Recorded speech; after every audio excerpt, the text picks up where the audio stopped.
मैं पार्टी बनाने का अपना फैसले का उद्घोष भी करूंगा। अब जब रणभेरी बच चुकी है तो स्वाभाविक रूप से समाज के अंतिम पायदान पर खड़े अंतिम व्यक्ति की चाहत के अनुरूप उसके सम्मान, स्वाभिमान, हिस्सेदारी की लड़ाई अब लगातार आगे जारी रहेगी। फिर क्या आपने कहा कि अखिलेश यादव जो समाजवादी विचारधारा थी उसके विपरीत जा रहे थे, क्या यही वजह है कि आपका जैसे इस्तीफा दिया राष्ट्रीय महासचिव पद से, उसके बाद सलीम शेरवानी हो या और घटक दल के साथी पल्लवी पटेल, सबने ये पीडीए वाली जो बात है उठाई, लेकिन उसके बावजूद उसका कोई ज्यादा असर नजर नहीं आया। इसीलिए मैंने कहा कि कथनी और करनी में अंतर है।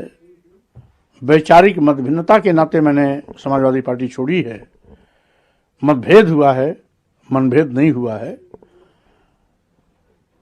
जब भी सही रास्ते पर आएंगे मैं उनका स्वागत करने की कोशिश करूंगा, लेकिन फिलहाल अभी वो रास्ते से भटके हुए हैं। यहाँ तक कि नेताजी मुलायम सिंह यादव की विचारधारा को भी मजाक उड़ा रहे हैं। आज कहने के लिए तो अपने को कहते हैं कि हम सेकुलर हैं, धर्मनिरपेक्ष हैं, लेकिन कहीं न कहीं वो भी मनवादी व्यवस्था के शिकार हैं।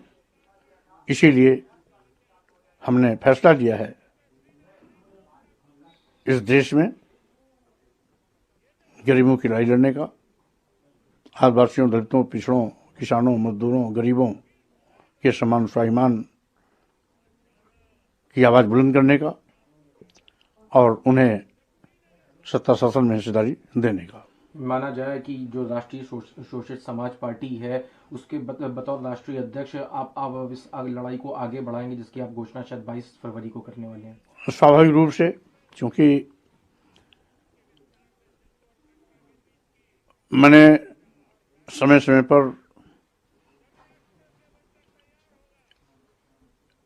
बाबा साहब डॉक्टर अम्बेडकर, ज्योतिबा फुले, मानव काशियाम जी की विचारधारा पर लगातार काम किया हूं। लंबे अरसे तक बहुजन समाज पार्टी में काम किया। भिन्न भिन्न अन्य दलों में जहां भी रहा हूं, मैं कभी भी विचारधारा से हटा नहीं। विपरीत परिस्थितियों में रह करके भी मैंने इस विचारधारा को आगे बढ़ाया हूं। समाजवादी पार्टी में भी इसी विचारधारा के साथ काम करने का इरादा लेके मैं आया था, लेकिन परिस्थितियां अनुकूल नहीं रही, जिसके नाते आज मैंने समाजवादी पार्टी की प्राथमिक संस्था से भी इस्तीफा दिया, विधान परिषद से भी इस्तीफा दिया। तो स्वाभाविक रूप से महापुरुषों की विरासत, विचारधारा, मिशन है, तो उसको आगे बढ़ाने का काम मजबूती के साथ मैं अवश्य करूंगा। आपकी जो पार्टी, जो राष्ट्रीय शोषित समाज पार्टी है, इसमें आपके अलावा क्या समाजवादी पार्टी के भी कुछ लोग शामिल होने की बात जैसे आ रही, क्या राम गोविंद चौधरी भी आपके टच में, पल्लवी पटेल? देखिए, माननीय राम गोविंद चौधरी जी बहुत ही वरिष्ठ नेता हैं। उनका मैं पहले भी सम्मान करता था, आज भी सम्मान कर रहा हूं। और जब एक साथ एक पार्टी में नहीं थे तब भी मैं उनका सम्मान करता था। इसलिए मैंने पहले भी कहा, वैचारिक मतभेद अलग है, आपसी मतभेद अलग है। क्या उनको इस पार्टी में अपने साथ आप लाएंगे? वो बहुत वरिष्ठ नेता हैं, हम उनसे बात करेंगे। उनकी जो भी चाहत होगी मैं उसके अनुरूप कदम उठाऊंगा।